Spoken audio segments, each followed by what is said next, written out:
Ayan ma'am, magandang gabi po. Tanong ko lang po kasi puro atake si Sara Duterte sa pangulo at sa mga kongresista.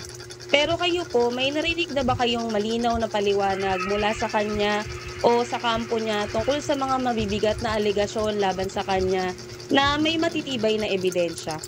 So far wala pa akong naririnig na paliwanag ni VP Sara about dun sa mga issue na kinasasangkutan niya, no? Kasi parang every time naman na may mga lumalabas na issue tungkol sa kanya is gumagawa din siya ng mga paninira or inaatake niya ang ating Pangulo, no?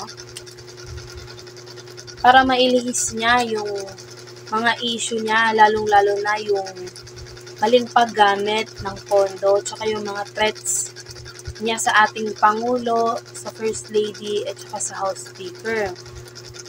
Tulad ng mga nagdaang hearing, diba? Hindi siya umaaten, or kung umaaten man siya, hindi niya sinasagot ng maayos yung mga tanong.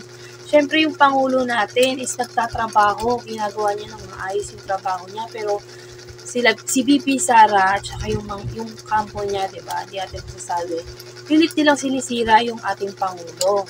Samantalang si VP Sara, sumasahod siya. Pero hindi niya nagagampanan ng maayos yung trabaho niya sa bansa natin.